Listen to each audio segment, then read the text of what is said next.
जी, जी आ रही है। Thank you. हाँ, रिकॉर्डिंग का आप संभाल लेना। अवतार मेहर बाबा की जय, अवतार मेहर बाबा की जय, अवतार मेहर बाबा की जय। प्रियतम मेहर प्रभु हमारे बीच में आकर के आप हम सभी को आपके दर्शन तथा सहवास का आनंद देकर हमारा मार्गदर्शन कीजिए, यही आपसे गुजारिश। थैंक यू बाबा। जय बाबा।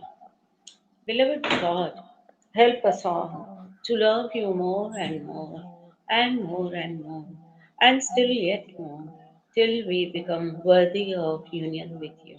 And help us all to hold fast to Baba's daman till the very end. अवतार मेहर बाबा की जय, अवतार मेहर बाबा की जय, अवतार मेहर बाबा की जय। सबको प्रेम पूर्वक जय बाबा। जय अभी बाबा। ये जिधर पापा का जन्मोत्सव के लिए घूम रही ना अलग अलग जगह, तो अभी ये अमरावती में हूँ और ये आई है काशी कराई। जय बाबा। जो इनके साथ बैठ के उनके घर में कर रही हूँ। अभी आए जस्ट 15 मिनट 20 मिनट पहले आए हैं परतवाड़ा से। तो अभी द पाथ ऑफ लव, ये अद्भुत सुंदर किताब हम लोग पढ़ रहे हैं। तो इसमें से बहुत सुंदर एक महत्वपूर्ण टॉपिक को हमने शुरू किया था पिछले बार, मनोनाश। तो बाबा कहते हैं कि मन जिसका अपना कोई अस्तित्व नहीं है, जो अपने आप में कुछ भी नहीं है, जो हमारे विचार वासनाएं इच्छाएं इसके ऊपर पलता है, जो हमारे संस्कारों के कारण निर्माण होता है, ऐसा जो स्वयंभू नहीं है, ऐसा मन जो स्वयं है, असली मैं, रियल आई, जो स्वयंभू है, मतलब जो ईश्वर है, हमारे अंदर जो ईश्वरत्व है, इसको गुमराह करता है ये मन। हमें हम क्या है, हम इंसान है, स्त्री है, पुरुष है, ऐसा सब सोचने पर मजबूर करता है। ये सब मन का खेल है। और जब तक मन है तब तक हम हमारे अंदर जो ईश्वर है इसको ना जान पाएंगे, ना पहचान पाएंगे, ना अनुभव कर पाएंगे। इसलिए मन का जाना जरूरी है और इसीलिए बाबा ने मनोनाश पर्व दिया है हम सबके लिए। वो एक अच्छा, तो ये नीलम जी रिकॉर्डिंग कर रही है, मैं उम्मीद करती हूँ जी आप रिकॉर्डिंग कर जी रहे हैं ना। रिकॉर्डिंग हो रही है। जय बाबा। जी जी जी, जय बाबा। एक दो मिनट। हाँ,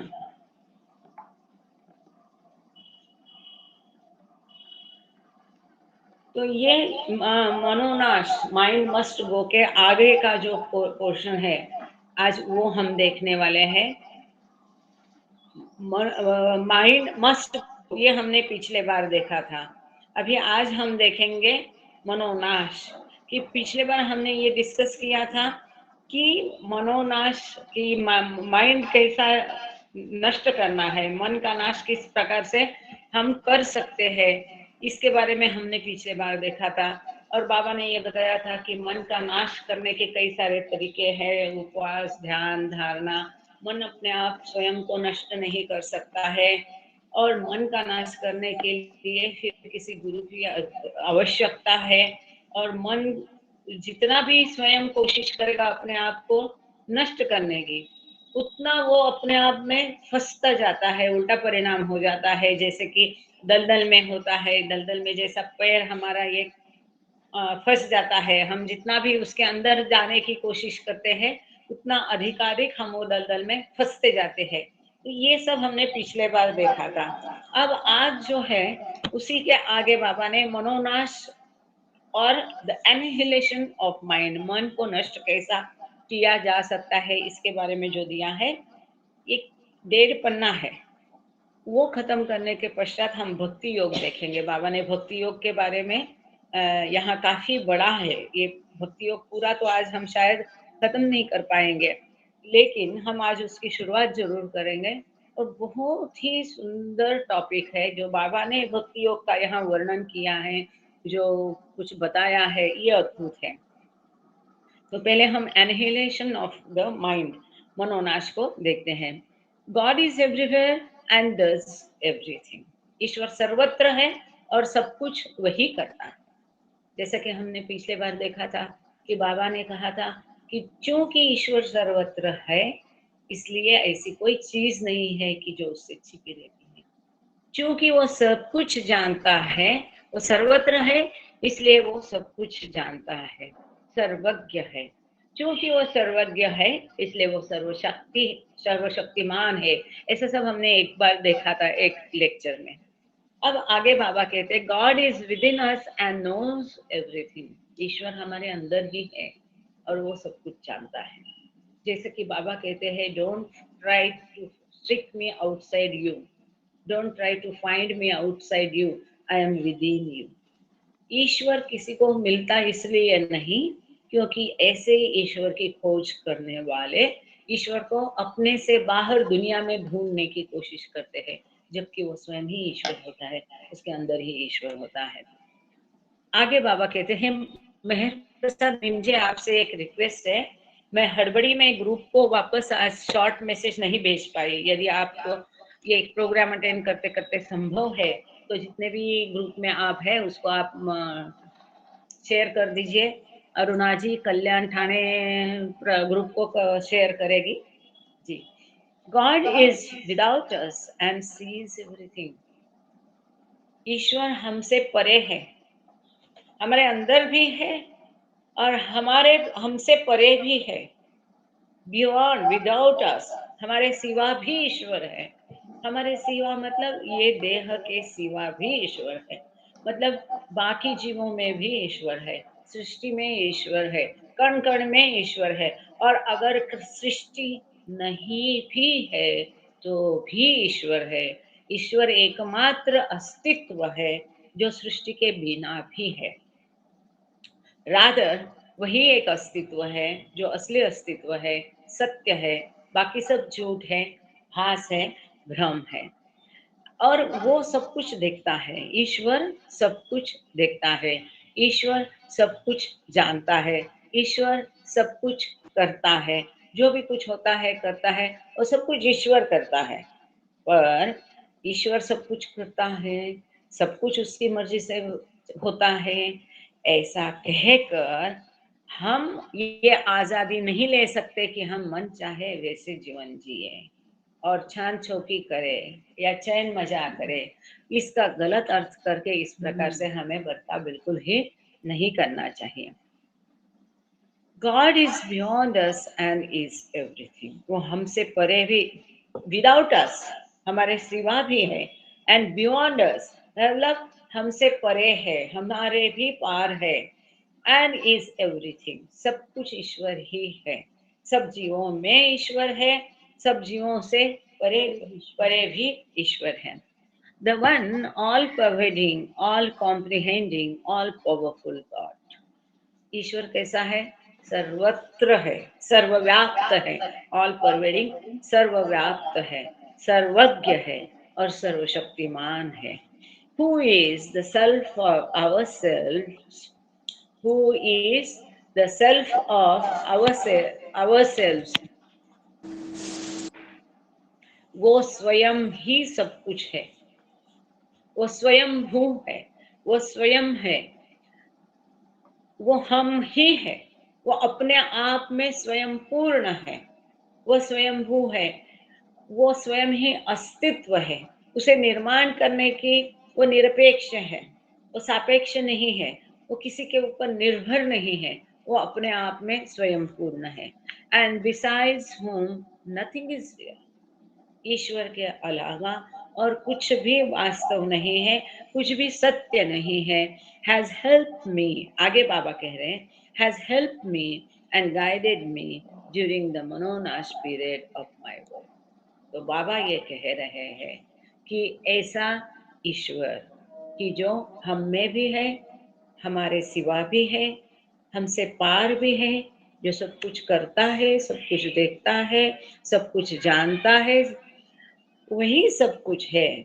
ऐसा सर्वव्याप्त, सर्वज्ञ, सर्वशक्ति शक्तिशाली ईश्वर ही ये जो मेरा मनोनाश पर्व है, इस पर्व में मेरी मदद करके, मेरी सहायता करके मुझे मार्गदर्शन कर रहा है, ऐसा यहाँ बाबा कह रहे हैं।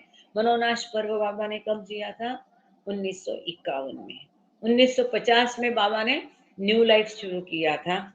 सॉरी, 16 अक्टूबर 1949 में बाबा ने न्यू लाइफ शुरू किया था, और 1951 में बाबा ने मनोनाश पर्व शुरू किया था खाजागुड़ा हैदराबाद से, और आगे उसको खत्म किया था मेहराजाद में।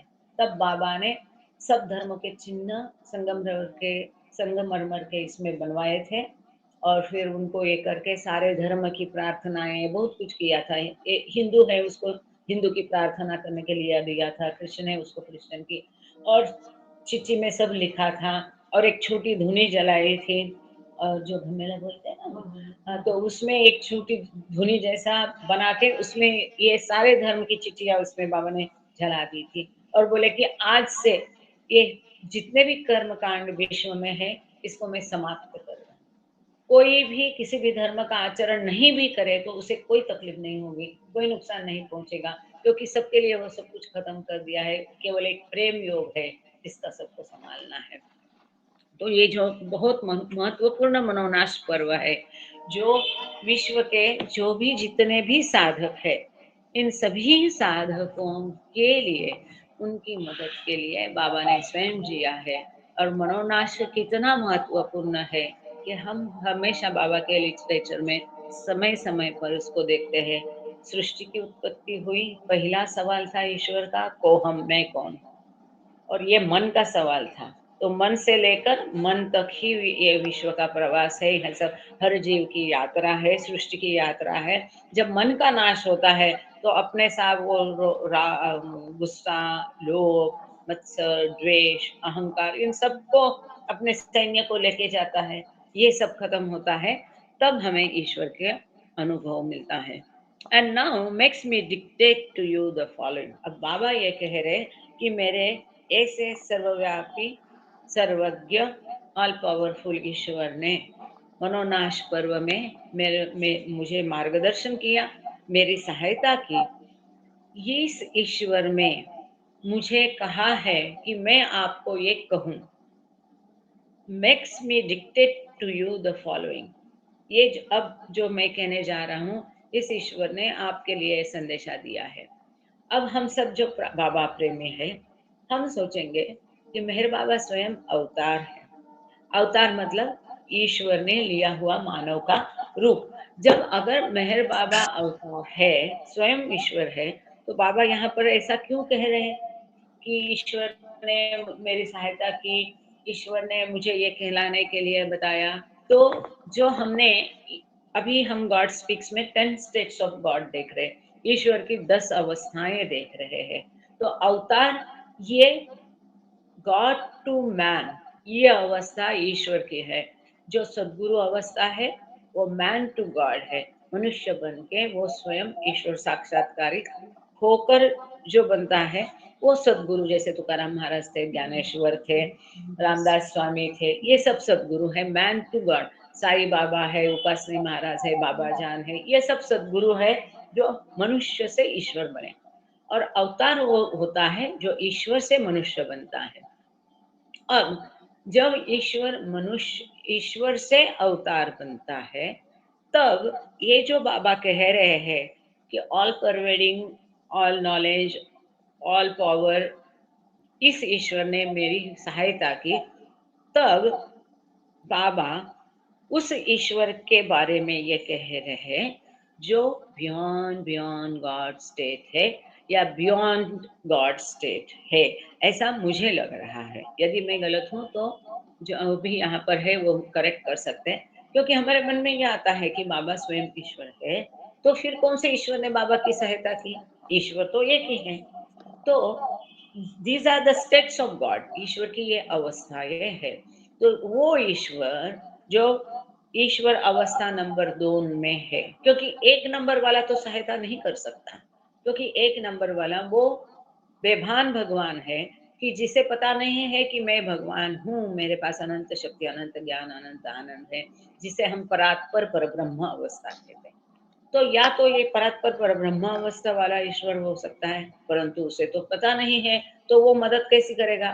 तो ये दूसरी अवस्था है जो परब्रह्म अवस्था है, जो ईश्वर की मूल स्थिति के ही बराबर है। इस बारे में बाबा यहाँ कह रहे होंगे। डांगड़े सर है क्या? वो कर सकते हैं इसकी पुष्टि, यदि ये सही इंटरप्रिटेशन है तो। To try to understand with the mind that which the mind can never understand is fertile. जो मन कभी भी नहीं समझ सकता है, ऐसी चीजों को मन के द्वारा समझने की कोशिश करना व्यर्थ है। And to try to express by sounds of language and in form of words the transcendental state of the soul is even more fertile. बाबा आगे कहते हैं कि शब्दों की, आवाज की भाषा से और शब्दों के माध्यम से आत्मा की अवस्था का वर्णन करना, आत्मा की अवस्था को बताना उससे भी व्यर्थ है। आत्मा का सही वर्णन हम कभी कर नहीं सकते हैं। All that can be said and has been said and will be said by those who live and experience that state is that when the false self is lost, the real self is found. जो कुछ भी कह सकते हैं, जो कुछ भी कहा गया है, जो कुछ भी आगे कहा जाएगा, जो कोई इसको जीते हैं, इसका अनुभव करते हैं, इस अवस्था का, कि वो कब होता है? When false is lost and real is found. जो झूठा मैं है, झूठा अहम है, इसको जाके झूठा मैं का नाश हो करके जब असली मैं को हम पाएंगे, तब इस अवस्था का वर्णन वो लोग कर सकते हैं। तब वो कह सकते हैं, इस अवस्था का वर्णन कर सकते हैं, जो जिन्होंने इसको अनुभव किया है। कब अनुभव किया है? कि झूठे मैं को खो करके, मतलब खुदी को मिटाकर खुदा को जिन्होंने पाया है। झूठा मैं खुदी, असली में ईश्वर स्वयं, real estate of everyone. That the birth of the real can only follow the death of the false. जब झूठे की मृत्यु हो जाएगी, झूठे का नाश हो जाएगा, तभी असली का जन्म हो जाएगा। कितना सुंदर दिया है। And that dying to ourselves, स्वयं के प्रति मृत होना है।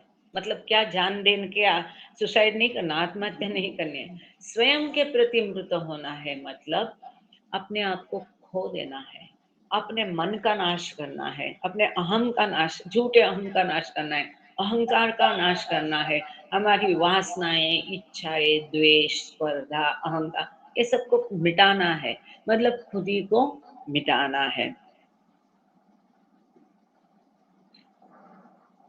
स्वयं के प्रति मृत होना है, मतलब संपूर्ण आत्मसमर्पण। जो बाबा ने 7 रियलिटीज दिया है, उसमें जो उच्चतम तथ्य है सरेंडरेंस, जिसका बाबा ने डिस्कोर्सेस में जिक्र किया है, आत्मसमर्पण। परंतु वो कैसा समर्पण होना है? संपूर्ण समर्पण होना है, जहाँ स्वयं का कुछ भी नहीं रहता है, स्वयं की कोई इच्छा नहीं रहती, स्वयं की कोई डिमांड नहीं रहती, कोई मांग नहीं रहती, कोई इच्छा नहीं रहती, कोई ख्वाहिश नहीं रहती। जो प्रियतम की मर्जी वही उसकी मर्जी। और इस प्रकार का जीवन सभी मंडली जनों ने, मेहरा ने, इन लोगों ने जिया था, जहाँ उन्होंने अपने स्वयं को बिल्कुल मिटा दिया था बाबा के चरणों में। The true death which ends all dying, ऐसी मृत्यु जो बाकी सभी मृत्यु को खत्म कर देगी। कितना सुंदर है, इतना छोटा है पर बहुत महत्वपूर्ण है। इस पे 1 घंटा भी लेक्चर दिया जा सकता है। ऐसी मृत्यु जो बाबा कहते हैं, असली जन्म एक ही बार होता है, असली मृत्यु एक ही बार होती है। जब परमात्मा से जीवात्मा होता है वो असली जन्म, असली मृत्यु ये जो हम बीच में पुनर्जन्म होता है, भौतिक देह त्याग कर हमारी मृत्यु होती है, वापस जन्म होते हैं, ये तो नींद में जाना और नींद से उठने जैसा है, बाबा कहते हैं। इसे मृत्यु नहीं कहा जा सकता है। असली मृत्यु एक ही बार होती है और वो असली मृत्यु है स्वयं की, झूठे मैं की मृत्यु, खुद ही को मिटाना, स्वयं को मिटा देना, स्वयं को मार देना, ये झूठे स्वयं को मार देना। मतलब ये जो मानवीय चेतना है, संस्कारित चेतना है, इसको खत्म नहीं कह सकते, दैवी चेतना में तब्दील करना, झूठा अहम को असली अहम में परिवर्तित करना, ये असली मृत्यु है। ऐसी होनी चाहिए, ये सही मृत्यु है। और ऐसी सही मृत्यु बाकी सब मृत्युओं को खत्म कर देती है। मतलब जब हम अपने स्वयं को मिटा देंगे, खुद ही को मिटा देंगे, हमारे अहम को परिवर्तित करेंगे, संस्कारों का नाश होगा, मन का नाश होगा, झूठे अहम का नाश होगा, तब हम मुक्त हो जाएंगे, लिबरेट हो जाएंगे। ये जन्म मृत्यु का जो घेरा है, इससे हम छूट जाएंगे, इससे हम छुटकारा पाएंगे, हमें मुक्ति मिल जाएगी। इसका मतलब जो अनगिनत मृत्यु, अब हम सो कॉल्ड अनगिनत मृत्यु ये दुनिया की भाषा में, या ये पार्थिव देह को जो हम छोड़ते हैं, ये खत्म हो जाएगा। वापस जन्मना नहीं, वापस मृत्यु नहीं, मुक्ति मिल जाएगी।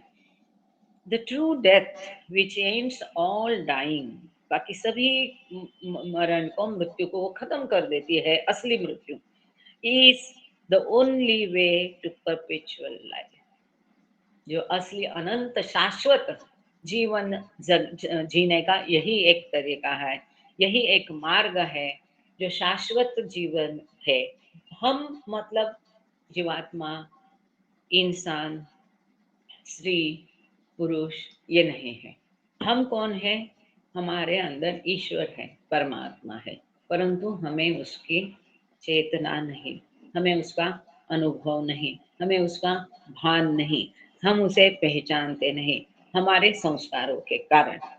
अब जब ये हम झूठा अहम मृत हो जाएगा, सभी जन्म मरण के संस्कारों से, चक्र से मुक्ति मिल जाएगी, तब हम ईश्वर का शाश्वत जीवन जिएंगे। हम अपने आप को, अपने रियल आई को, अपने मूल स्वयं को जान जाएंगे।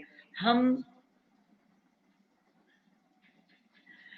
अपने आप को तब जान जाएंगे कि हु एम आई, तो हम समझेंगे, तब से हमें अनुभव होगा कि अरे मैं तो ईश्वर था, है और रहूंगा।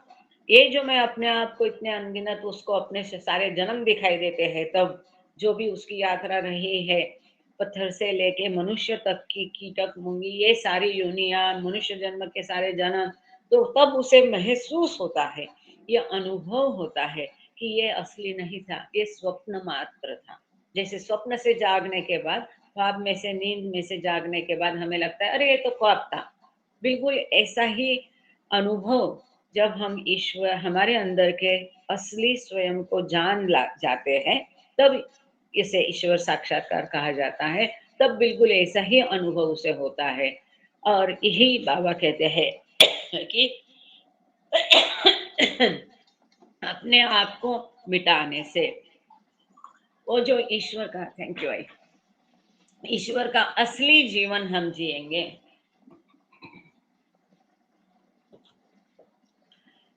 ईश्वर का असली शाश्वत जीवन हम तभी जी सकते हैं।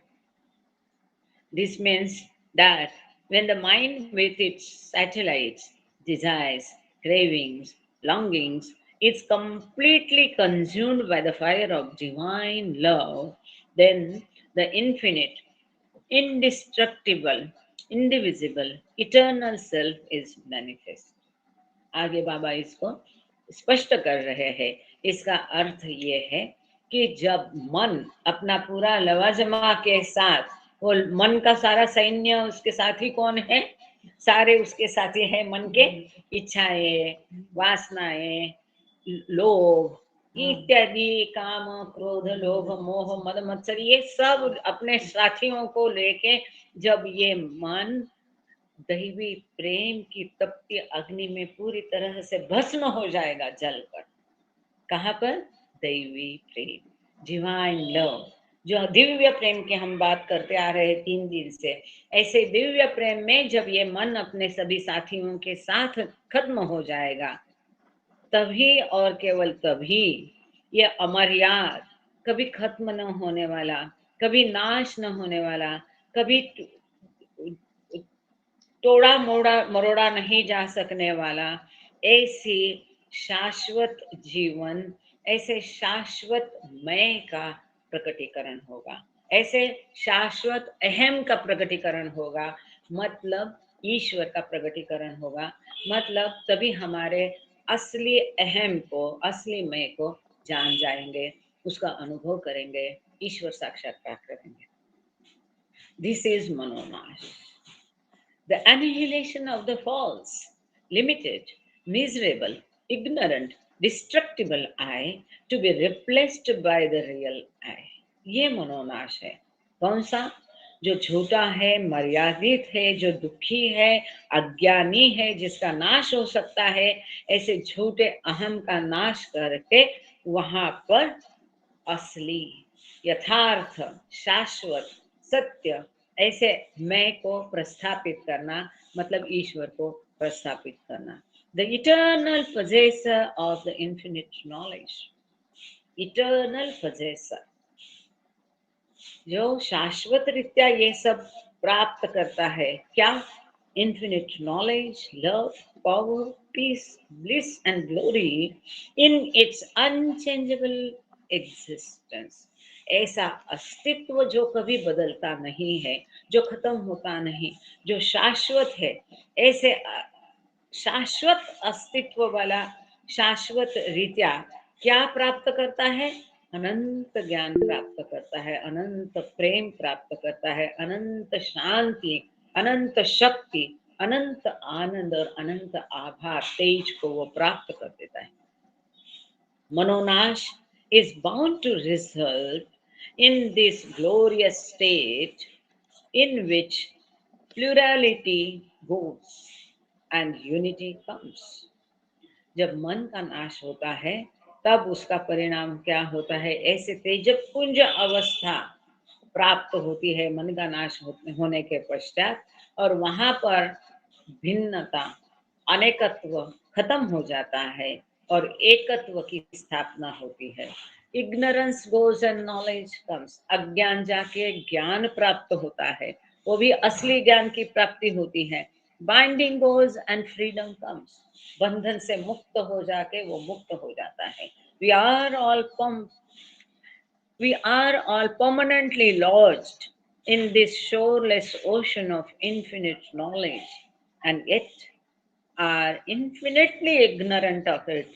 And until the mind, which is the source of this ignorance, vanishes forever, for ignorance ceases to exist when the mind cease to exist. बहुत सुंदर, बहुत बहुत सुंदर ये सेंटेंस है। पूरा एक बार वापस पढ़ते हैं तोड़ तोड़ के। बाबा कहते, we are all permanently lodged in this shoreless ocean of infinite knowledge. वास्तव में ये जिसका किनारा नहीं, ऐसे अनंत महान महासागर के, ज्ञान के महासागर में हम सब हमेशा के लिए बंधे हुए हैं, और फिर भी इसके बावजूद हम अनंत काल से इग्नोरेंट, अज्ञान है इस वास्तव के बारे में। अनंत ज्ञान के महासागर में हम हैं, और फिर भी हम अज्ञानी है, इसको जानते नहीं, अनुभव नहीं करते कि हम स्वयं ज्ञान है। जब तक ये जो मन है ये अज्ञान का कारण है, ये मन के कारण ये अज्ञान उत्पन्न हुआ है। जब तक ये मन हमेशा के लिए जाता नहीं है, जब तक ये अज्ञान खत्म नहीं होता है, इसका अस्तित्व मिट नहीं जाता है, जब तक ये मन है, इसका अस्तित्व है, तब तक ये अज्ञान खत्म नहीं हो जाता है। For ignorance ceases to exist when the mind ceases to exist। जब मन खत्म हो जाएगा तब अज्ञान खत्म हो जाएगा। अब अज्ञान खत्म हो जाएगा तब हमें ज्ञान होगा कि हम ये अनंत ज्ञान के महासागर में हमेशा ही थे और हम स्वयं एक ज्ञान है। आगे बाबा कहते हैं unless and until ignorance is removed, जब तक अज्ञान खत्म नहीं हो जाता है and knowledge is gained, the knowledge whereby the divine life is experienced and lived, everything pertaining to the spiritual sin paradox। जब तक ये अज्ञान नहीं खत्म हो जाता है, पैराडॉक्सिकल, गागड़े से पैराडॉक्सिकल बोलिए ना। जय बाबा। एग्जैक्ट हिंदी आठवत नहीं है। हाँ I am so sorry, 1 minute में बता देती हूँ। We are on page number 57।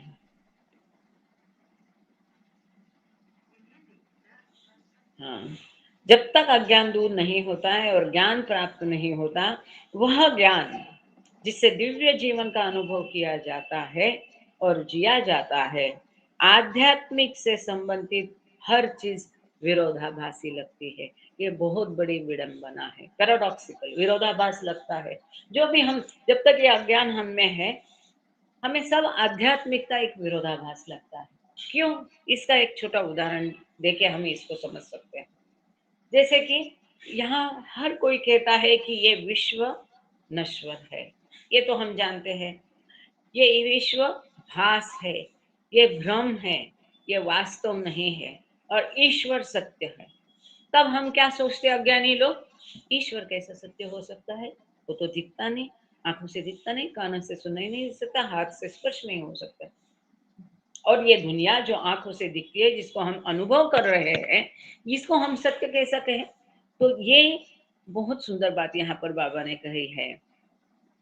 जब तक ये अज्ञान जाता नहीं है और नॉलेज ज्ञान प्राप्त नहीं किया जाता है, और जब तक ये दैवी जीवन को हम अनुभव करके उसको जीवित नहीं करते हैं, तब तक, जब तक ये दैवी जीवन को अनुभव करके हम उसका जीवन नहीं जीते हैं, तब तक हमें आध्यात्मिकता की हर चीज विरोधाभास लगती है। God, whom we do not see, we say is real। ईश्वर जिसको हम नहीं देख सकते, हम कहते हैं वो सच है, असली है। And the world which we do see, we say is false। जिस विश्व को हम देखते हैं, हम कहते हैं वो भास है, भ्रम है, वो गलत है, फॉल्स है, झूठा है। We say in experience what exists for us does not really exist। वास्तव में अनुभव करिए, एक्सपीरियंस, अनुभव के पश्चात ये पता चलता है कि जैसा अभी यहाँ पर एक छोटी वो कहानी जो अब्दुल्ला पकरवान की हम सबको पता है, वो 6वीं भूमिका पर था। तो उसको जब पूछा गया कि तुम क्या देखते हो, तो मैं सर्वत्र मेहर बाबा को देखता हूँ। कहाँ देखते हो? सर्वत्र, हर कण में देखता हूँ। तुम कहाँ हो? तो मैं उनमें हूँ, उनसे अलग नहीं हूँ। अब कहाँ जाओगे? मुझे कहीं जाना नहीं, कहीं आना नहीं, सर्वत्र मेहर बाबा, मैं भी उनके साथ हूँ। तो इस प्रकार से ये अनुभव किया हुआ उन्होंने बताया हुआ है। तो यहाँ पर बाबा कहते हैं what exists for us does not really exist। हमारे लिए ये भौतिक विश्व में, देह में, हमारी सोच में हम जिसे अस्तित्व कहते हैं, वो वास्तव में अस्तित्व है ही नहीं। वास्तविक अस्तित्व केवल एकमात्र ईश्वर का है। And what does not exist for us really exists। जिस ईश्वर को हम समझते नहीं अस्तित्व में है, जिस ईश्वर को हम देख नहीं सकते हैं, महसूस नहीं कर सकते, वो वास्तव में अस्तित्व में है। We must lose ourselves in order to find ourselves। हमें अपने आप को खोना पड़ेगा, मिटाना होगा, तब हम अपने स्वयं को पा जाएंगे। We must lose ourselves, खुदी को मिटाना पड़ेगा, in order to find ourselves, खुदा पाने की। thus loss itself is a gain.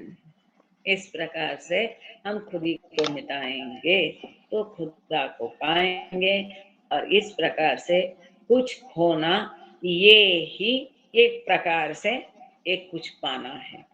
We must die to self to live in God. हम अपने आप के प्रति मृत होना चाहिए, तभी हम ईश्वर में जीवित हो सकते हैं, जीवित रह सकते हैं। Thus, death means life. इस प्रकार से मृत्यु ही जीवन है।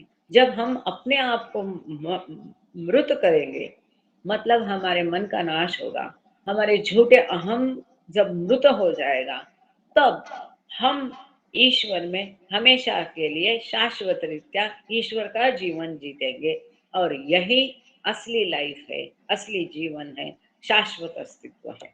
We must become completely wide inside to be completely possessed by God. अंदर से हमें पूरा खोखला होना पड़ेगा, वाइड होना पड़ेगा पूरा, उसका कोई अर्थ नहीं, कोई इच्छा नहीं, हरदम उसे ईश्वर का ही मिलने की इच्छा होती है, ईश्वर को ही देखने की इच्छा होती है। खाते पीते उठते बैठते हम ईश्वर का ही स्मरण करते हैं, नाम लेते हैं। हमारा अपना कोई अस्तित्व, हमारा अपना कोई एग्जिस्टेंस नहीं रह जाता है, तब हम असली ईश्वर को पा जाएंगे। We must die to serve, to live in God. Thus death means life. We must become completely void inside. चेतना अंतर्वर्ती होने के पश्चात ही चेतना का पूरा प्रगल्भ हो जाएगी, और मनुष्य की चेतना तभी दैवी चेतना हो जाएगी। सो बाबा कहते we must become completely void inside to be completely possessed by God.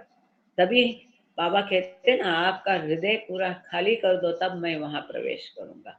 इसमें इतना कचरा भरा है, इतनी आशाएं, आकांक्षाएं, इच्छाएं, वासनाएं, ना जाने शत्रुत्व क्या क्या भरा पड़ा है, परंतु वो सब निकालेंगे, तभी हम ईश्वरत्व पाएंगे। ईश्वर, we will be possessed by God, हम स्वयं ईश्वर बन जाएंगे। Thus complete emptiness means absolute fullness. इस प्रकार से पूरा खाली होना है, पूरा खाली, कुछ भी अपनापन नहीं, मेरा नहीं, अहम नहीं, तेरा मेरा नहीं, भिन्नत्व नहीं, अहंकार नहीं, वासना नहीं, संस्कार नहीं, पूरे संस्कार खत्म हो जाना चाहिए, मिटा देना चाहिए, पूरा खाली हो जाएंगे, तब हम पूरे भर जाएंगे ईश्वरत्व से। बहुत सुंदर है। We must become naked of selfhood by possessing nothing. अपने आप से एकदम नग्न हो जाना है। नग्न मतलब यहाँ कपड़े उतार के नग्न नहीं होना है। तो जो भी मन के ये सारे साथी है, इनसे नग्न होना है, इनको निकाल देना है। सारे शरीर को, लोभ, मोह, मद, मत्सर, द्वेष, आकांक्षा, लोभ, वासना, अहंकार, गुस्सा, सब कुछ खत्म होना चाहिए, सब निकाल देना। इससे नग्न होना मतलब ये मतलब है, कुछ भी हमारे पास नहीं चाहिए, so as to be absorbed in the infinity of God. तभी हम अनंत ईश्वरत्व में समा जाएंगे। जब हम अपने आप से नग्न कर देंगे, अपने आप को नग्न कर देंगे का मतलब सभी इच्छाएं, वासना से नग्न हम पूरे रीते हो जाएंगे, खाली हो जाएंगे, सब संस्कार खत्म, मन भी जाएगा अपना पूरा साथियों के साथ, मन का नाश हो जाएगा, संस्कार खत्म करके हम अपने आप को पूरा खाली करेंगे, तब हम पूरी तरह से अनंत ईश्वरत्व को पा जाएंगे, उससे हम उसमें समा जाएंगे। Thus nothing means everything. इस प्रकार से कुछ भी नहीं हमारे पास रहेगा, कुछ भी नहीं, मन नहीं, संस्कार नहीं, अहम नहीं, तब हम सब कुछ पा जाएंगे, और सब कुछ वही है, ईश्वरत्व है। तो यहाँ पर ये सुंदर मनोनाश, एनिहिलेशन ऑफ माइंड को हमने पूरा कर दिया बाबा की कृपा से। अब हम आगे देखते हैं, बहुत सुंदर प्यारा इंटरेस्टिंग जो टॉपिक बाबा ने दिया है, वो है भक्ति योग, है ना। पेज नंबर 57 में हम हैं। सॉरी, यदि किसी के पास किताब है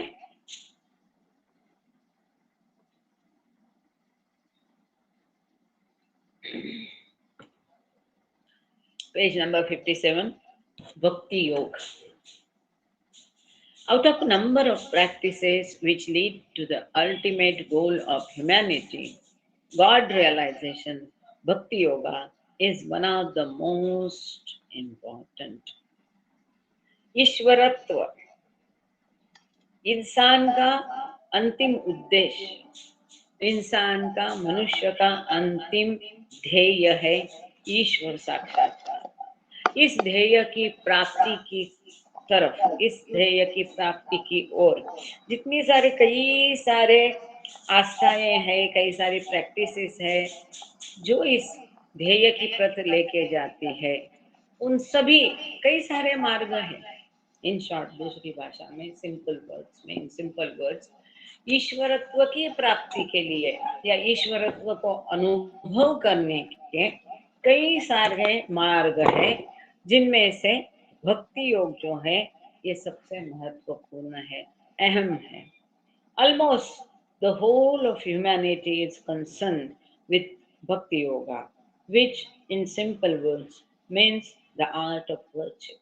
बाबा कहते हैं करीब करीब पूरी इंसानियत भक्ति योगा में है, और दूसरे सादे शब्दों में मतलब पूजा का एक तरीका भक्ति। But it must be understood in all its true aspects and not merely in a narrow and shallow sense.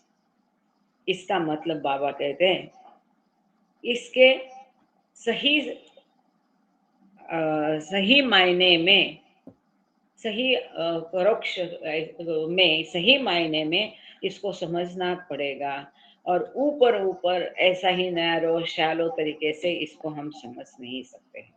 In which the term is commonly used and interpreted. सामान्य तरीके से बोली भाषी में ऐसे ही भक्ति भक्ति कहते हैं, उस तरह से नहीं समझना पड़ेगा, इसको पूरी सखोलता से हम सीखना समझना पड़ेगा।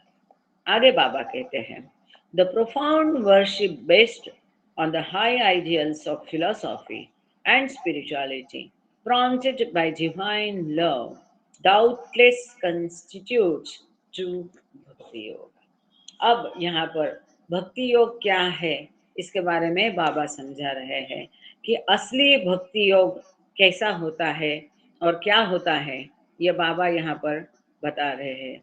बाबा कहते हैं दिव्य प्रेम से प्रेरित कैसे होने चाहिए ये, विथ डिवाइन लव, दिव्य प्रेम जो बाबा ने मेहराश्रम और प्रेमाश्रम के बच्चों को दिया था, ऐसे दिव्य प्रेम से प्रेरित दर्शन और आध्यात्मिकता के उच्च आदर्शों पर आधारित दर्शन, ये जो है भक्ति में ईश्वर को देखने की लालसा रखना, उससे मिलने की आस लगा रखना, उससे मिलन की आस लगा के रखना, उससे बात करने का, उसका सहवास प्राप्त करने का, ये जो है इसके लिए यहाँ पर बाबा ने कहा है कि दर्शन और आध्यात्मिकता के उच्च आदर्शों पर आधारित गहन पूजा निस्संदेह सच्चे भक्ति योग का गठन करती है।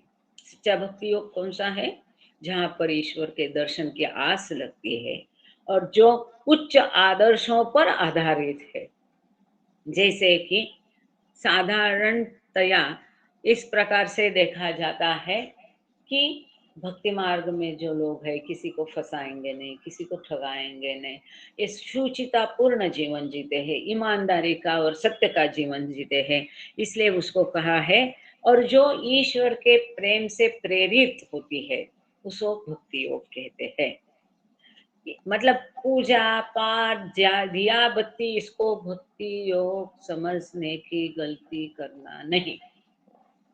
कर्मठ कर्मकांड, सवेरे शाम पूजा आरती प्रार्थना किया, दिया जलाया, धूप दीप जलाया, मंदिर गए, पूजा किया, तप किए, जप किए, ध्यान किए, इसका अर्थ ईश्वर से प्रेम करना नहीं है, इसका अर्थ भक्ति नहीं है। बाबा कहते हैं दुनियादारी में जिसे हम भक्ति कहते हैं कि तिला लगाया, ये किया, भजन किया, जाप किया, वो भक्ति नहीं है। असली भक्ति क्या होती है? दिव्य प्रेम, ईश्वर के प्रेम से प्रेरित होती है, उच्च आदर्शों पर आधारित होती है, और ऐसी पूजा जो होती है उसे भक्ति योग कहा जा सकता है। जिसे हम भक्ति कहते हैं वो असली भक्ति नहीं है। It follows then that the various ceremonies and rituals which are part and parcel of every creed or the shariat of every religion constitute only its shadow. देखो कितना कितना अहम ये सेंटेंस है, महत्वपूर्ण है। कृपया ध्यान दीजिए, समझ लीजिए, सोच लीजिए। जो हम हमेशा कहते हैं कि बाबा कहते हैं कर्मकांड मत करो, कर्मकांड मत करो, तो बाबा को दुश्मन थोड़ी है भाई तुम्हारे या कर्मकांड के। इसका रीजनिंग यहाँ पर उन्होंने पूरा दिया है। वो रीजनिंग क्या है बाबा यहाँ करते हैं, इसका अर्थ जब बाबा ने कहा कि भक्ति योग क्या है, असली भक्ति योग क्या है, ये पहले बाबा ने बताया, स्पष्ट किया। अब बाबा कहते हैं इसका अर्थ क्या होता है कि जो विविध प्रकार के उत्सव होते हैं, कर्मकांड होते हैं, जो भी किसी भी धर्म संहिता के विभिन्न अंग होते हैं, part and parcel of every creed और द शरीयत, विभिन्न धर्म संहिता के जो कुछ अंग होते हैं, सभी धर्मों के, केवल हिंदू धर्म नहीं है, आजकल क्रिश्चियन में भी कई सारे कर्मकांड उन लोगों ने शुरू किए जो पहले नहीं थे, मुस्लिम ने भी शुरू कर दिए हैं, नए नए कर्मकांड अस्तित्व में आ रहे हैं। ये सारे जो है ये असली भक्त की केवल भक्ति मार्ग की केवल छाया मात्र है। असली भक्ति मार्ग की ये केवल छाया है, वो असली भक्ति योग नहीं है। Nevertheless, it may be said that the ritualistic worship which the masses of humanity confuse with religion is bhakti yoga in its incipient or initial stage. फिर भी अंत में, हालांकि ऐसा है, फिर भी ये कहा जा सकता है, बाबा कहते हैं कि हम ये कह सकते हैं कि ये जो रिचुअलिस्टिक वर्शिप है, ये जो कर्म कांड भरी पूजा है, ये जो कि आम जनता आम तौर पर बहुत बड़े पैमाने में करती है, और वो कर्म कांड को ही वो जनता अपना धर्म समझती है, तो ये भक्ति योगा की बहुत प्राथमिक अवस्था है, ऐसा हम कह सकते हैं। ये बाबा कहते हैं बहुत प्राथमिक स्टेज है। इससे ज्यादा से ज्यादा क्या एटमॉस्फेयर अच्छा होगा, आपका मन अच्छा होगा, मन अच्छे विचार करने लगेगा, आपको अच्छा लगेगा, शांति मिलेगी, सुकून मिलेगा। आध्यात्मिकता के लिए जरूरी जो एटमॉस्फेयर है ये ज्यादा से ज्यादा इससे बन सकता है। A number of the ceremonies performed by the followers of every creed are doubtless useless. सीधे सीधे बाबा यहाँ कह रहे हैं कि विभिन्न आस्थाओं, धर्म, पंथ, इनके द्वारा जो सारे बहुत सारे कर्मकांड, सेरेमनीज, प्रक्रिया किया जाता है, ये निस्संशय उपयुक्त नहीं है, अनुपयुक्त है। कोई उसका उपयोग नहीं है। यदि आपको अपने असली आई को, ईश्वरत्व को जानना है, अनुभव करना है, तो उसमें ये कर्मकांड, कोई भी किसी ने कोई कर्मकांड किया और इसके लिए ईश्वर साक्षात्कार उसे प्राप्त हुआ, ऐसा कोई उदाहरण नहीं है। एक प्राथमिक स्टेज है वो। एक बार आप सबने ये स्टेज पार कर ली है, अब हमें उस स्टेज के पार जाके आगे जाना है।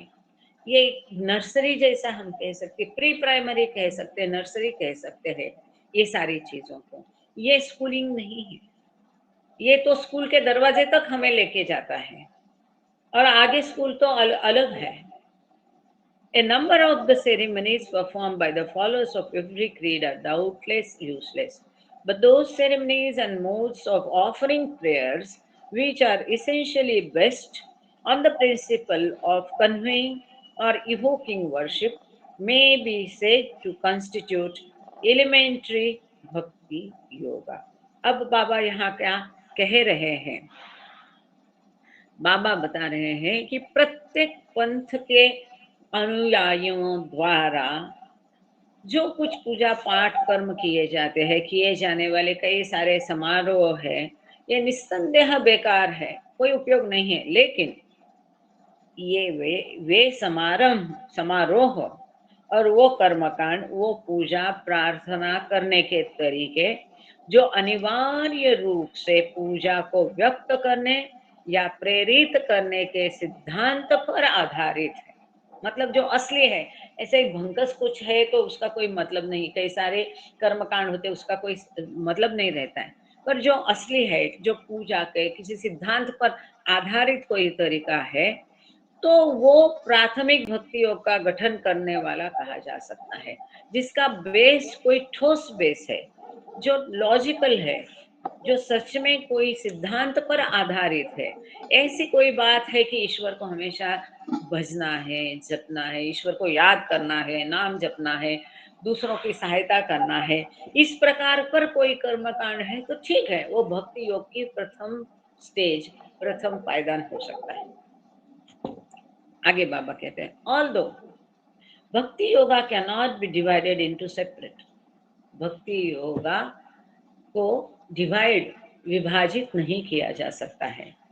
Water tight compartments, it may be said to have 3 principal stages. हालांकि भक्ति योग को अलग अलग निर्विवाद डिब्बों में विभाजित नहीं किया जा सकता है, फिर भी कहा जा सकता है कि इसके 3 प्रमुख चरण हैं। ये भक्ति योगा है, इसको विभाजित नहीं किया जा सकता है, बाबा कह रहे। फिर भी कहने के लिए इसके 3 चरण हैं। अब वो क्या 3 स्टेजेस है?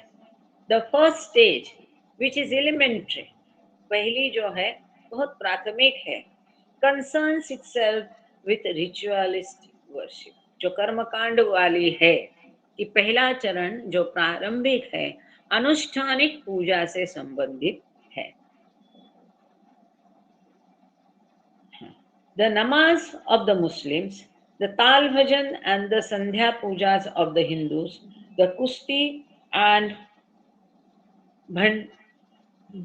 Bhantars of the Zoroastrians, the prayers of the Christians, etc., are no doubt bhakti worship in rudimentary stages. अब एक महत्वपूर्ण यहाँ पर बात बाबा कह रहे हैं कि मुसलमानों के नमाज, हिंदुओं का ताल भजन और जैसा संध्या पूजा रहती है ना, कई घरों में होती है संध्या पूजा, अनिवार्य होती है। पारसी लोगों की कुश्ती, जिसको हमने टिफिन लेक्चर में पूरा एक उसके ऊपर लेक्चर था कि कुश्ती क्या है, उसका अर्थ क्या है, इस किस प्रकार की जाती है और इसको किस प्रकार से लोग गलत तरीके से करते हैं, कि हम दिन भर में हमारे कई सारे कर्मों के माध्यम से हम कई सारे संस्कार जमा करते रहते हैं। तो समय समय पर जैसे संस्कार इकट्ठा किया, उसको झटक दिया, उसको खत्म कर दिया, ईश्वर को अर्पित किया, ऐसा करके हमें दिन भर में हमारे संस्कार कम करने हैं। लेकिन उसका अर्थ अब गैर अर्थ होके उसको अलग तरीके से कुश्ती करते हैं, कश्ती करते हैं पारसी लोग, ये भी बाबा ने यहाँ कहा था। तो पारसियों की कुश्ती, और तो बाबा यहाँ कह रहे मुसलमानों का नमाज, हिंदुओं के ताल भजन और संध्या पूजा, पारसियों की कश्ती और भंतार, ईसाइयों की प्रार्थना, क्रिश्चियन लोगों की जो चर्च में प्रार्थनाएं होती है, आजकल वो लोग भी इतना उडंबर करने लगे और इतना कर्मकांड उसमें करने लगे कि पूछो मत। आदि निस्संदेह प्रारंभिक अवस्था में भक्ति पूजा है, प्रारंभिक अवस्था में भक्ति पूजा है। Rudimentary stages. The first stage of Bhakti Yoga is therefore general, and almost everyone is concerned with it and can practice it. तो ये जो भक्ति योग का पहला चरण है, वो इसलिए सामान्य है, आम है, और लगभग हर कोई इससे चिंतित है। सबको लगता है मैं करना चाहिए, भक्ति करना चाहिए, पूजा करना चाहिए, इसीलिए सबको इससे चिंतित है और इसका अभ्यास कर सकता है। परंतु जब वो ये करते हैं तब उनका उद्देश्य ईश्वर साक्षात्कार को प्राप्त करना ये नहीं होता है। या तो वो ईश्वर से कुछ चाहते हैं मुझे धन दो, दौलत दो, संपत्ति दो, सौंदर्य दो, नौकरी दो, कुछ ना कुछ चाहते हैं। या तो वो ईश्वर से डरते हैं कि मैं ये ना करूं तो मेरा वो नुकसान हो जाएगा या किसी के ऊपर आफत आ जाएगी, या तो वो डर के कारण करते हैं या तो वो कुछ चाहत के कारण करते हैं। यदि वो निरपेक्ष रहेंगे, पूरी प्रेम भाव से प्रेरित रहेगी, कुछ भी लाभ की अपेक्षा किए बिना रहेगी, तब हम उसको कुछ तो वेटेज आ जाएगा, परंतु ऐसा होता नहीं। सभी आम जनता इसको करती है, कई सारे लोग हैं। अब हम लोग इस स्टेज को पार कर चुके हैं। आप जितने भी लोग इसको सुन रहे हैं, आपके मन में किंतु थोड़ा भी शंका नहीं रखिए।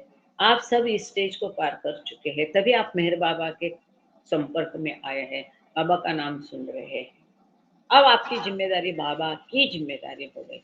अब आपको कोई गुरु ढूंढने की आवश्यकता नहीं, अब बाबा आपके गुरु। अब जो बाबा ने 100 आज्ञाएं दी है, उन्हीं आज्ञाओं का आपको पालन करना है, यही आपकी पूजा है। अब आप दूसरी कक्षा, तीसरी कक्षा, चौथी कक्षा, छठवीं कक्षा, आठवीं कक्षा, अपने हिसाब से कोई तो भी कक्षा में है, हर एक अलग अलग कक्षा में है। आपको वापस नर्सरी जाने की अभी जरूरत नहीं है। इसके लिए ये मन में बिल्कुल आशंका मत रखिए, आगे बढ़ो, आगे जाओ, आगे जाओ।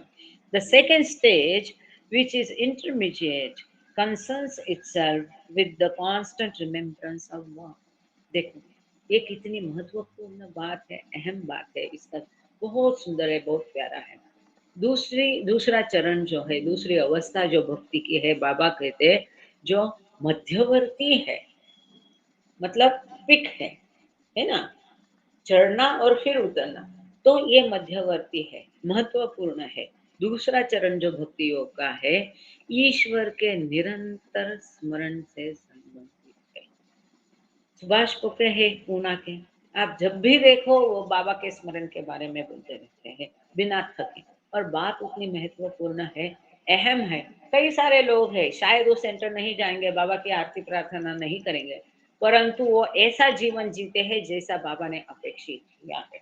द्वेष नहीं, स्पर्धा नहीं, राग नहीं, लोभ नहीं, हवस नहीं, कुछ भी नहीं, सो इनोसेंस। और जब आप बाबा प्रेमी उनके संपर्क में जाएंगे तो वो कहते हैं आपका घर है, आप अपना करके यूज करें। वो कहते हैं जितने बार आप बाबा को याद नहीं करेंगे, उतने बार वो बाबा को याद करते हैं और बाबा का नाम लेते हैं। तो निरंतर सतत ईश्वर का स्मरण करना, ये भक्ति योगा का दूसरा अहम महत्वपूर्ण चरण है, जो तुम्हारे हमारे अभी हाथ में है। हमको अब प्रिलिमिनरी नर्सरी कर्मकांड करने की जरूरत नहीं। अब हमको क्या करना है, जो बाबा ने स्वयं भी बताया है कि हमें अभी बाबा का केवल सतत, कभी किया कभी नहीं, खंड आया, ये नहीं चलेगा। आप चाहे मूवी भी देख लो थिएटर में बैठ करके, तब भी हमें वहां पर भी बाबा का नाम लेते रहना है, स्मरण करते रहना है। बाबा कहते हैं हर सांस के साथ मेरा स्मरण करो, मेरा नाम ले लो, मेरा नाम ले लो। इतना स्वाभाविक होना चाहिए कि आप नाम ले रहे, ये भी आपको पता नहीं होना चाहिए। तो इस तरह से सतत ईश्वर का स्मरण करना, ईश्वर का स्मरण और ईश्वर का नाम स्मरण, नाम जपना ये एक अलग बात है। ऐसा ही जप जिया और उसमें ईश्वर का ख्याल ही नहीं, तो वो जाप को कोई अर्थ नहीं। जहाँ आपने नाम भी नहीं लिया हो लेकिन आपको ईश्वर का स्मरण हो, ऐसा सतत ईश्वर का स्मरण, ये भक्ति योग की दूसरी अवस्था है। The worship through constant mental और फिजिकल रिपीटेशंस, नाम स्मरण और जिक्रा of any one name of God achieves the fixity of thought on God। कितना सुंदर है। जब इस प्रकार से उपासक या साधक ईश्वर के किसी एक नाम के निरंतर मानसिक या शारीरिक दोहराव, नाम स्मरण या जिक्र के माध्यम से, बिना किसी समारोह के माध्यम से ईश्वर पर विचार की स्थिरता प्राप्त करता है। कितनी बड़ी बात है, कितना महत्व है। पर इसमें दो महत्वपूर्ण बातें आई हैं। Without the medium of the ceremony is a mentor important thing in this sentence. Without the medium of any ceremony, जप करना है, स्मरण करना है, कोई उत्सव मनाया, कोई ये किया, जरूरत नहीं। फिर ध्यान किधर, ये माला चढ़ाना है, किसकी चढ़ाई किसकी नहीं, फूल चढ़ाना है, दीप जलाना है, धूप जलाना है, कोई दौड़ रहा है इसके लिए, कोई दौड़ रहा है उसके लिए, ये समारोह कुछ नहीं चाहिए। बिना कर्म कांड, बिना कोई समारोह, बाबा ने स्पेसिफिक है, without the medium of ceremony. अगर कोई भी समारोह के माध्यम के बिना साधक सतत मानसिक रूप से और फिजिकल मतलब मुख से भी ईश्वर का नाम स्मरण करता है, कोई भी ईश्वर हो पर एक ही नाम, कभी अल्लाह लिया, कभी कृष्ण लिया, आज राम लिया, कल जीसस लिया, ऐसा नहीं चलेगा। Any name of God achieve the fixity. जब समारोह होगा तो क्या होगा, वो ध्यान वो समारोह पे जाएगा। अरे दिया जला क्या, बाती नीचे गई क्या, ज्यादा बढ़ गई क्या, तेल खत्म हो गया क्या, ध्यान किधर जाता है, वो समारोह पे जाता है। तो बाबा कहते हैं बिना कोई समारोह, जब कोई ईश्वर के ऊपर ध्यान केंद्रित करके मेंटली एंड फिजिकली उसका नाम स्मरण करेगा, तब वो क्या कहता है कि अपने विचार को बंदिस्त बना देता है, ईश्वर पर केंद्रित करता है। मतलब उतने समय के लिए दूसरे कोई विचार मन में आना खंडित हो जाता है। इसके कारण आपके संस्कार नए बनना रुक जाता है, जो है पहले से संस्कार वो दुर्बल हो जाते हैं। इस तरह से प्रभु का नाम लेने से, कोई भी एक नाम ले लो, उसको बदलाव नहीं करना। इस तरह से जब आप फिजिकली और मेंटली ईश्वर का नाम स्मरण करेंगे तो आपके विचार स्थिर हो जाते हैं। मतलब उतने समय के लिए मन स्थिर हो जाता है, स्तब्ध हो जाता है, शांत हो जाता है, जो बहुत जरूरी है। इधर अरे 1 घंटे का टाइम है, चाप बोला है, चलो 1 घंटा हो गया, 15 मिनट है, अरे 1 घंटा हो गया, अरे 20 मिनट है। एक तरफ वो टेंशन लेना है, एक तरफ कुछ करना है, वो जाप एक तरफ, वो दूसरा काम, एक काम भी आप कर रहे हैं, कोई बात नहीं है, पर काम करते समय यदि आपके मन में ईश्वर के विचार हो, मुख में ईश्वर का नाम हो, तब आपका मन ईश्वर पर स्थिर हो जाता है। ये अहम बात यहाँ बहुत महत्वपूर्ण है कि ईश्वर पर उस समय हमारा मन स्थिर हो जाता है। Without the medium of the, in other words, दूसरे शब्दों में बाबा कहते हैं, when a person's thoughts are always directed towards God throughout the waking state, even while eating or talking, he may be said to be in the second stage of bhakti yoga. कितना महत्वपूर्ण है, बहुत बहुत अहम ये sentence है। वापस पढ़ती हूँ आप सबके लिए, सब लोग कृपा करके ध्यान देकर इसको सुन लीजिए। दूसरे शब्दों में, सादे शब्दों में, when a person's thoughts are always directed towards God throughout the waking state, even while eating or talking, he may be said to be in the second stage of bhakti yoga.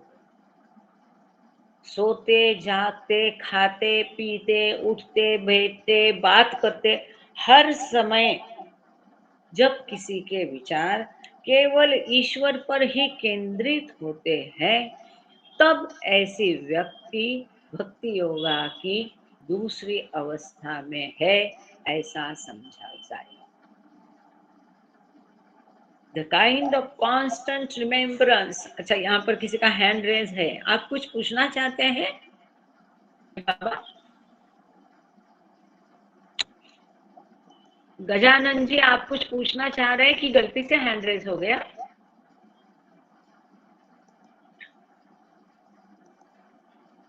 शायद गलती से hand raise हो गया है इनका, कुछ जवाब नहीं दे रहे हैं वो, तो हम आगे बढ़ते हैं इसको जय अभी, बाबा। क्योंकि बहुत अच्छा। हाँ जी, जय बाबा, यहाँ पर मैं एक प्रश्न पूछना चाह रही हूँ। हाँ जी, नीलिमा जी बोलिए। जी, जैसे बाबा ने कहा है कि मेंटली दिमाग से और मुख से बाबा का नाम स्मरण करना है।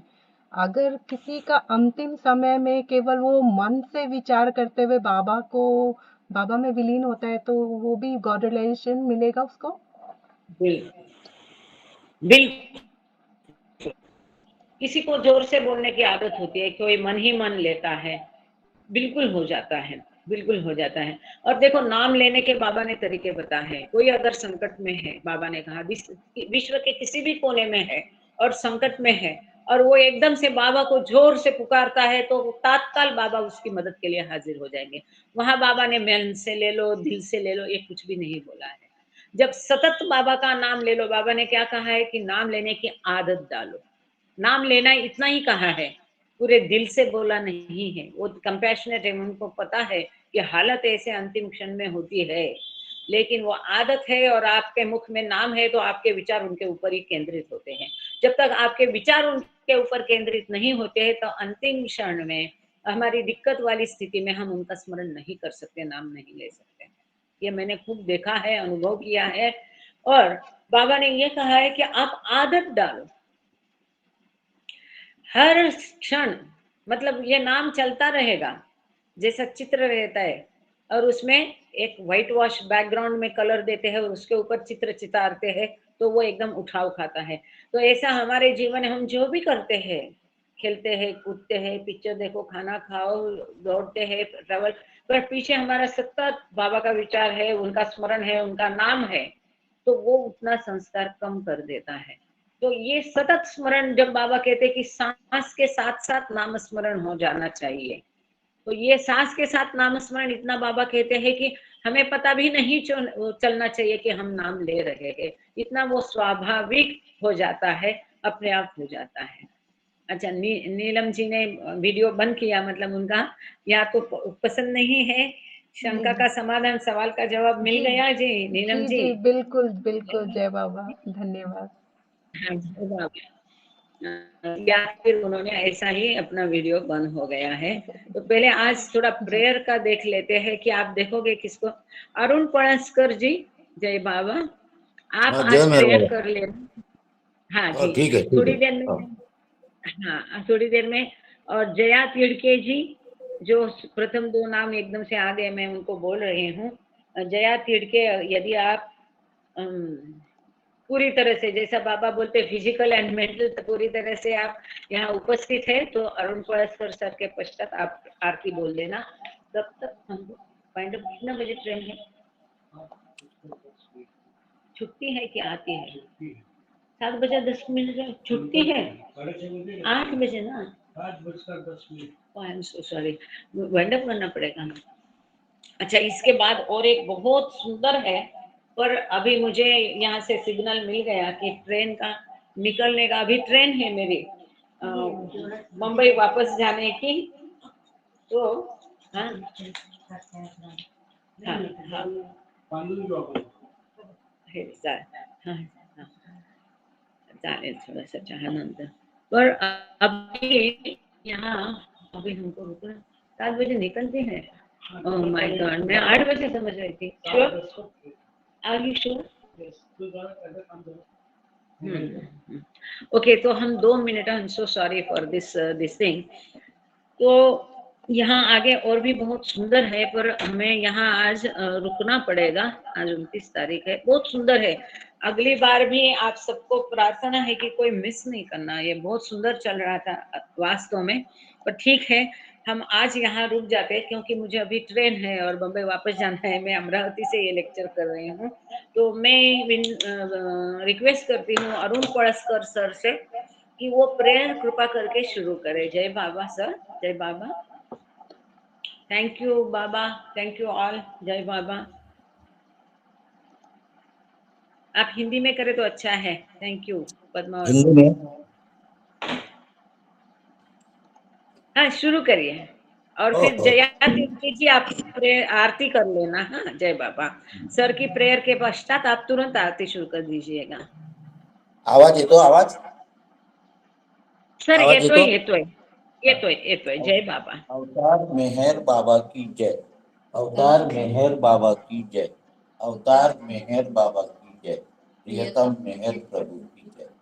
हे परवरदिगार, सबके राखनहार और सबकी रक्षा करने वाले, तुम्हारा कोई आदि नहीं है और न तुम्हारा कोई अंत है। तुम अद्वैत हो, तुम तुलना से परे हो और तुम्हारा पार कोई नहीं पा सकता है। तुम्हारा कोई रंग और रूप नहीं है। तुम आविर्भाव से रहित हो और तुम गुणातीत हो।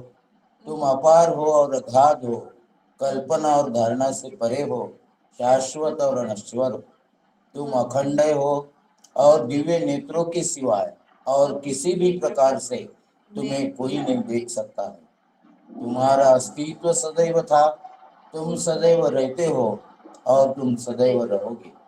तुम सर्वत्र हो, तुम हर वस्तु में हो और तुम हर जगह से परे तथा हर वस्तु से परे भी हो। तुम आकाश में हो और पाताल में हो। तुम व्यक्त हो और अव्यक्त हो। तुम सब लोकों पर हो और समस्त लोकों से परे हो। तुम तीनों भुवनों में हो और तीनों भुवनों से परे भी हो। तुम अगोचर हो और स्वतंत्र हो। तुम सृष्टि के रचने वाले स्वामियों के स्वामी हो, समस्त मन और हृदयों के ज्ञाता हो। तुम सर्वशक्तिमान हो और सर्वव्यापी हो। तुम अनंत ज्ञान हो, अनंत शक्ति हो और अनंत आनंद हो। तुम ज्ञान के महासागर हो, सर्वज्ञ हो, अनंत ज्ञान रखने वाले हो। तुम भूत, वर्तमान और भविष्य के ज्ञाता हो और तुम स्वयं ज्ञान हो। तुम पूर्ण दयामय हो और सतत परहितकारी हो। तुम आत्माओं की आत्मा हो और अनंत गुणों से संपन्न एक परमात्मा हो। तुम सत्य, ज्ञान और परमानंद की त्रिमूर्ति हो। तुम सत्य के मूल हो, प्रेम के महासागर हो। तुम सनातन सत्ता हो, ऊंचे में सबसे ऊंचे हो। तुम प्रभु और परमेश्वर हो। तुम पर ब्रह्म हो और परात्पर पर ब्रह्म भी हो।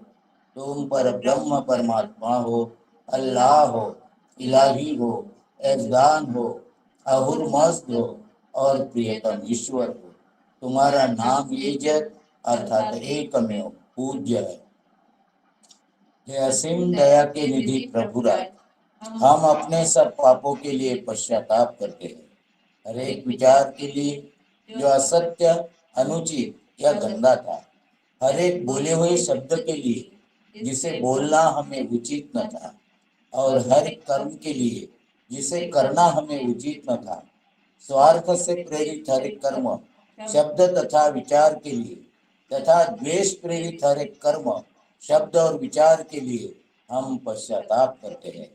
विशेषकर हर एक काम विचार तथा क्रिया के लिए, ऐसे हर एक वचन के लिए जिसको हमने पूरा नहीं किया, सब असत्य वचनों के लिए और सभी निंदा, पाखंड, दम या लोगों के पीछे उनके दोष बताने के लिए हम अनुताप करते हैं। और खासकर दूसरों का नाश करने वाले हर एक कर्म के लिए, दूसरों को दुख देने वाले हर एक शब्द तथा कर्म के लिए तथा दूसरों पर दुख गिरने की इच्छा करने के लिए हम अनुताप करते हैं। हे प्रभुराज, आप हम पर असीम दया करके हमारे किए हुए पापों को क्षमा कीजिए और वैसे ही आपके मर्जी के अनुसार विचार करने में, बोलने में तथा कार्य करने में जो हमारी असमर्थता सदा रहती आई है, उसको भी क्षमा कीजिए।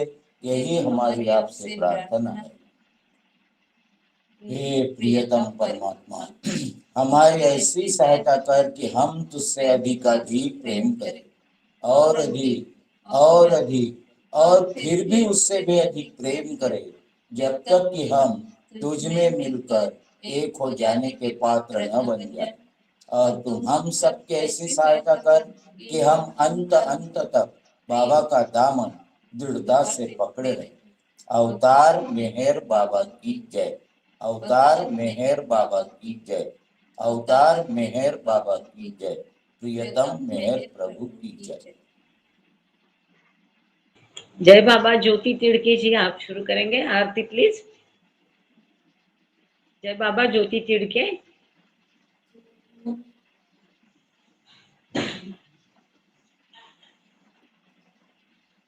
रेखा चार्जन।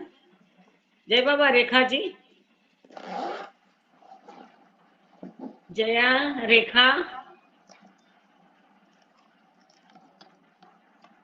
नीलम जी आप, हाँ हाँ बोलिए, हैंड रेस किया है अभी। हाँ सुचिता बोलिए, सुचिता बोलिए। जय बाबा, आरती शुरू करना तुरंत, प्लीज अपना वीडियो भी ऑन करना यदि संभव हो तो। सुचिता चार्जन शुरू करिए आरती, अपना माइक चालू कर दीजिए। अवतार मेहर बाबा की जय। किस ये क्या सुना? माइक बंद है रेखा दीदी, राइट माइक बंद है। मैं बोलूं? मुझे बोलना हाँ है? बोलिए। जी जी जय बाबा। अवतार मेहर बाबा, छोटी वाली बाबा की करूंगी। जय। हाँ जय बाबा। अच्छा अच्छा, आप कर लीजिए। कौन से? कर लीजिए, आप कर लीजिए। करूँ शुरू? आगे आप तो बंद करो अपना माइक। कर दिया। बुझा शुरू करूँ? पहले आप नौका करून टाक रेखा, सुरू कर पटपट।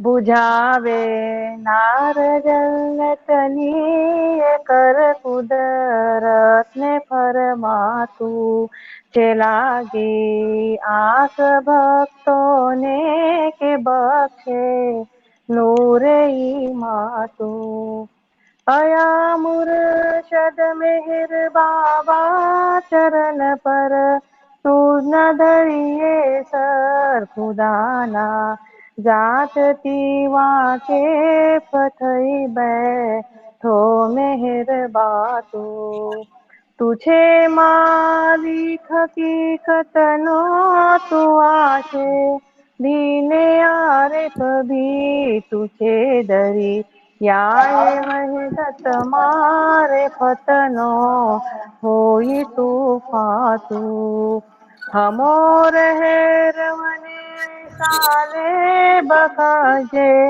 ज्ञान ही जदनो के तू पर महात्मा ज्ञानी चने मो तारे इरफातो खुदाना प्रेमनो प्यालो पिलावी मस्त हमने कर छे तुझ पर जान सदके साकिया पी दे पर मातू हमारी नाव भर दरिए तरावे तो हमें तरिए हमारा ना खुदाए मेहर बाबा छेनिगे बातो हमारा ना खुदाए मेहर बाबा छेनिगे बातो बुझावे नार जहलतनी कर कुद रत्ने फरमातू छेलागी आस भक्तों ने के बख्शे नूरे मातू। अवतार मेहर बाबा की जय। अवतार मेहर बाबा मेहर की जय। बाबा की जय। बाबा की जय। थैंक यू, बढ़िया, थैंक यू जय बाबा, ऑल। जय बाबा। जय जय मेहर बाबा। बाबा, जय मेहर जय बाबा, बाबा। जय मेहर बाबा। जय मेहर बाबा। जय मेहर बाबा।